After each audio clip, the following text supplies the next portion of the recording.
আসসালামু আলাইকুম। FS politics টিভিতে আপনাদেরকে স্বাগতম। দেখেন, সকল জল্পনা কল্পনা শেষে এনসিপির যে প্রার্থী ঢাকা 18 আসনের হতে যাচ্ছে নাসিরউদ্দিন পাটোয়ারী সাহেব। আসলে বাংলাদেশে একটা গুপ্ত রাজনীতি আছে। কেন আমরা এই গুপ্ত রাজনীতির কথা বলছি? আপনি দেখেন, বিভিন্ন সময় বিভিন্ন জায়গায় একজন বক্তব্য দেয়, উল্টোপাল্টা বক্তব্য দেয় এবং বিভিন্ন দলকে নিয়ে বিভিন্ন সময় বিভিন্ন মন্তব্য করে, যেগুলো আসলে রাজনীতির কালচারের ভিতরে মানায় না। এবং তিনি সিনিয়র জুনিয়র বা সিনিয়রদের কখনো সম্মান করেন না, এমন একটা বক্তব্য দেন। এনসিপির ভিতরে একজন মানুষই এরকম উল্টোপাল্টা বক্তব্য দেন, তিনি হচ্ছেন নাসিরউদ্দিন পাটোয়ারী সাহেব। কেননা তার বিরুদ্ধে অনেক ধরনের অভিযোগ মানুষের কাছে চলে আসছে। কিন্তু তিনি অনেক সময় বলছে বিএনপি চাঁদাবাজ, বিএনপি ধান্দাবাজ, এবং তারেক রহমান কোথায় পালাবে, এবং বিএনপির সাথে তারা নির্বাচন করবে না, তারা একাই 300 আসনে নির্বাচন করবে, তারা এটা করবে ওটা করবে, বিভিন্ন কিছুই। এমনকি বিএনপি যদি নির্বাচনে পারও হয় 3 মাস 1 মাসের মধ্যেই তারা তাদেরকে বাতিল করে আলাবে। এবং তিনি অনেক সময় বলেন যে আওয়ামী লীগের মিছিল ঠেকাতে হাসানাতি একাই যথেষ্ট। এই যে বক্তব্য, এনসিপির যে নেতাকর্মীরা আছেন তাদের যে বক্তব্য দিচ্ছে, এই উল্টোপাল্টা বক্তব্য দিচ্ছে, আবার অবশেষে দেখি বিএনপির সাথে মিলাচ্ছে, হাত মিলাচ্ছে।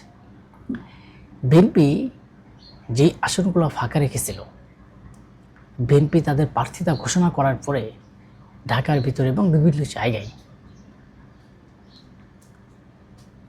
বিএনপির যেই আসনগুলো ফাঁকা এবং যে কয়টা আসন ফাঁকা ছিল, সেই আসন ফাঁকাগুলোতেই কিন্তু তারা নির্বাচন করার জন্য প্রচারণায় মাঠে নামছে। বিশেষ করে নাসিরউদ্দিন পাটোয়ারী ঢাকা 18 আসনে যেখানে বিএনপি ফাঁকা রেখেছে, সেখানে বিএনপি প্রার্থী দেয় নাই। আর এই ঢাকা 18 আসন থেকেই নির্বাচন করবেন নাসিরউদ্দিন পাটোয়ারী সাহেব। কিন্তু কথা হচ্ছে, তিনি যখন ঢাকা 18 আসন থেকে নির্বাচন করবেন, তিনি কি সেখানে ভোট পাবেন কিনা? এখন নাকি বিএনপির সাথে গোপনে গোপনে মিল হয়ে সেখানে তারা প্রার্থী ঘোষণা করেছে, এবং নাসিরউদ্দিন পাটোয়ারী সাহেব যেখানে বিএনপি খালি রাখছে সেখানে তিনি প্রার্থী হলেন কেন? এবং সেখানে প্রার্থী হওয়া মানে কি? বিএনপির সাথে এই যে একটা কথাই কয়েকদিন আগে একটা মিডিয়াতে আসছিল যে অনেকজনই অনেক কথা বলছেন যে তারা দিনের বারে সব জায়গায় বিভিন্ন জায়গায় প্রোগ্রামে বিএনপির বিরুদ্ধে অনেক কিছু বক্তব্য দিচ্ছেন, এবং রাত হলে সালাউদ্দিন সাহেবের বাসায়, ফখরুল সাহেবের বাসায় গিয়ে সিট চাচ্ছেন যে আমাদের এই 10টা বা 15টা 5টা আমাকে সিট দেন, এরকম সিট চাচ্ছেন। আসলে এটাই কি সত্য? লাস্ট কিন্তু এটাই সত্য হতে যাচ্ছে। আর যদি এটাই সত্য না হয়, তাহলে নাসিরউদ্দিন পাটোয়ারী সাহেব এত বকবক, এত কথা বলার পরেও তিনি ঢাকা 18 আসনে নির্বাচনের জন্য প্রস্তুতি নিচ্ছে কেন? এখন সেখানে কি যদি স্বতন্ত্র প্রার্থী হয়, যদি বিএনপি থেকে তাকে সমর্থন করে, যদি সেখানে স্বতন্ত্র প্রার্থী হয়, তিনি কি নির্বাচিত হতে পারবেন? তিনি কি সেখানে ভোট পাবেন? আমার তো মনে হয় না যে নাসিরউদ্দিন পাটোয়ারী সাহেব সেখানে ভোট পাবে। ঢাকা 18 আসনে তো তাকে ভোটই দিবে না। কিন্তু তিনি যে ঢাকা 18 আসনে নির্বাচন করতেছে,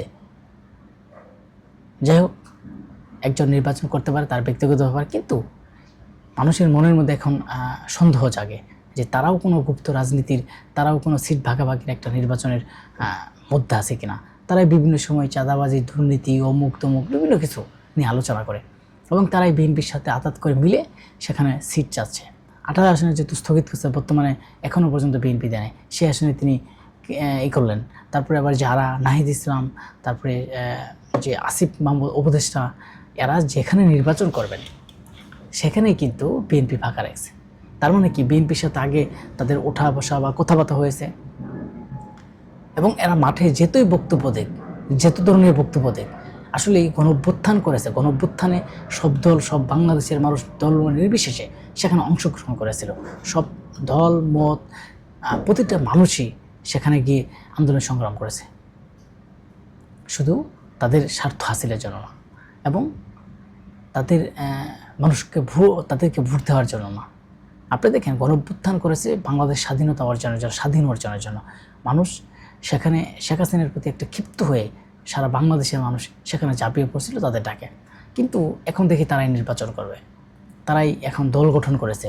আসলেই গণঅভ্যুত্থানের সময় তাদের ডাকে মানুষ আসছে, তাই বলে কি এখন তারা নির্বাচনে পার হতে পারবেন বা নির্বাচনে তারা ভোট পাবেন? 300 আসনে দিলে তারা সরকার গ্রহণ করবে। এবং এর আগে নাহিদ ইসলাম বলছে 10 বছরের মধ্যে ক্ষমতা না আসলে রাজনীতি করবো না। 10 বছরকে 100 বছরের মধ্যে আইতে পারে কিনা এনসিপি?